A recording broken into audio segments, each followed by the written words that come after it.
I'm kind of a babbler, so I'll try to keep it quick. But this is a highly personal show, group of work for me, very personal. I'll go very kind of generally. So I've always kind of drawn and painted about conflict.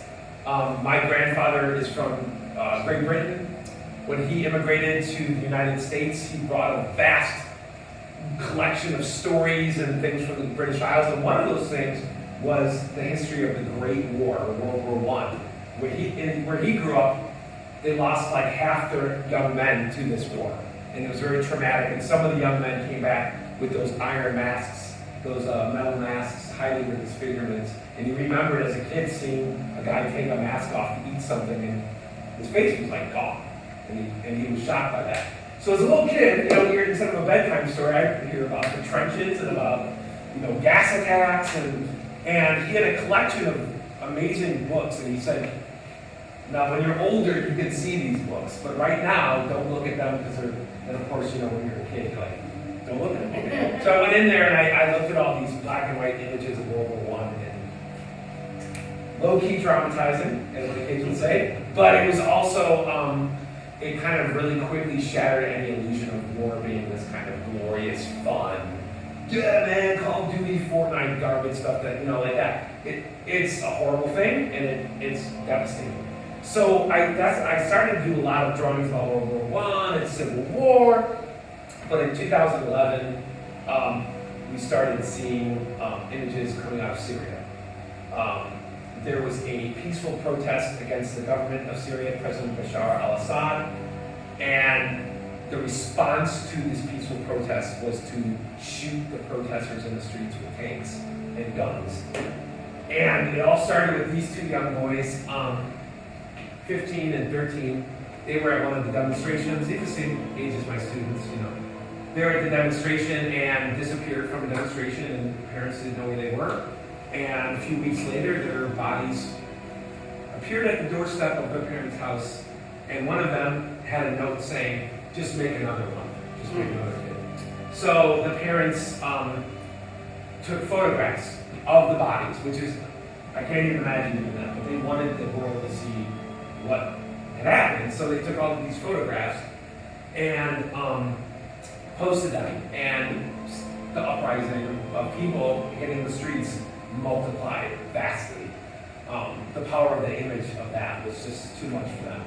So then things escalated and got worse and worse. So I started seeing these images flooding on Twitter and things like this, and I couldn't deal with them. You know what I mean? Like, I couldn't look at them and just be like, yeah, okay, I'm going to go on and look at, whatever on Facebook and, cheap dog videos, even though I love those. But, so I started to draw these quick sketches just to get them out of my head. Just quick. And I started sharing them online, and pretty soon some journalists responded saying, we're able to kind of use your images to show what's going on more than the photographs, because the photographs are being blocked, censored. So if you keep doing what you're doing, and for me it was a kind of, not catharsis, but a way of kind of not dealing with, like, a photograph sometimes can have this austere clinical nature to it when you see it. You can see a photograph and it just is there. And for me, I had to engage with it. I had to do something with it. So it became something I was already doing, but then I was also glad that it was being used for a purpose, that it was being used to talk about what was happening. So that was where I got into it. And through that process, I met some really amazing people. One of them is my friend, Mazen. And this is Mazen Al-Hamada. I'm in my 40s, he's in his 40s, we're not that far apart. He was a young guy, works for a French oil company in Syria or something. And when the uprising started, he was really concerned. He came from a family of activists, human rights activists. So he wanted to do his part. So one day he delivered, one of the cities was under siege. He heard the women there were not having baby formula, so he was like, I'm gonna get some baby formula. Got baby formula, went there and delivered it to the city, and didn't think anything of it. Next day, he came out of a cafe and he and his friends had a bag put over their heads, hidden away by the security forces.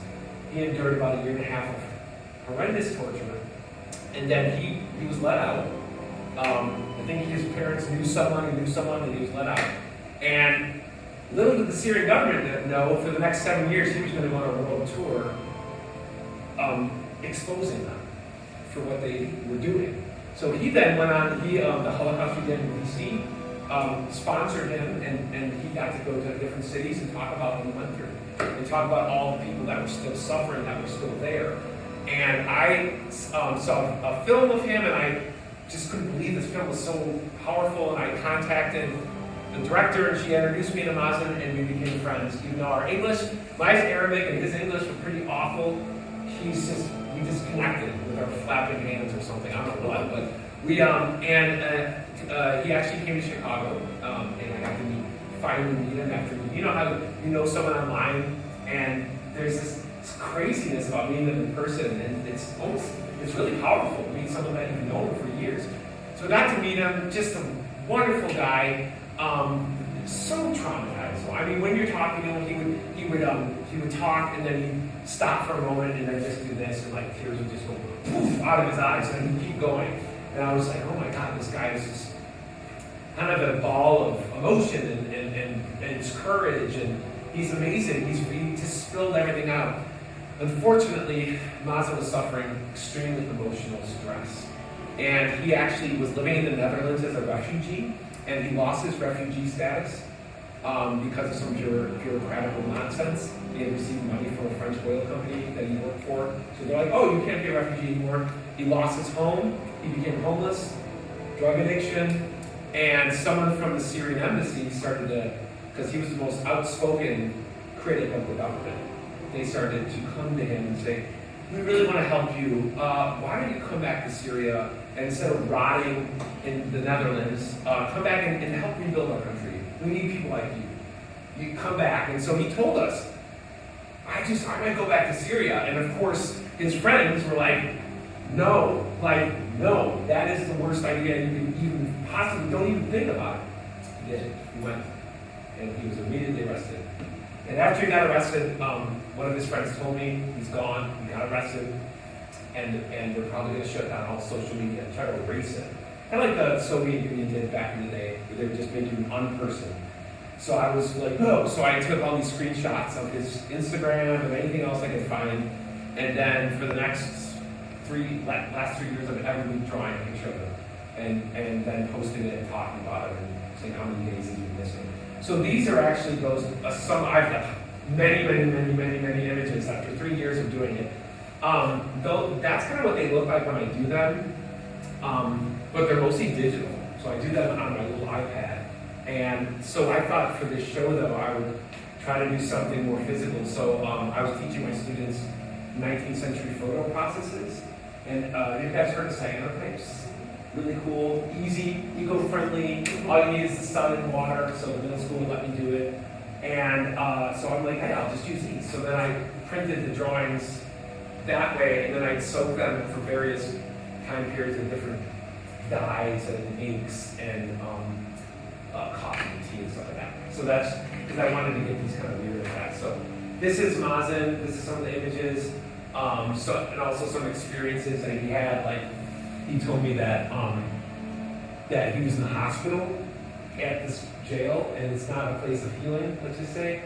And he said that the guy next to him was really loud and moaning, and they took the guy out, and basically what they do is, I don't know how much I should get into it, but they would put a syringe with air, and you'd be gone. So they would do that, and so he had to learn how to like not be loud.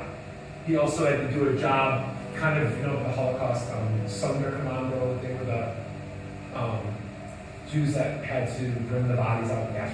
He was forced to do this, so he had to then bring the bodies and lay them out and stuff like that. So he had to have that experience as well. So anyways, that's this part of the show. This over here, all these images here are based on a very courageous man. All I know about him is his code name, and that's it.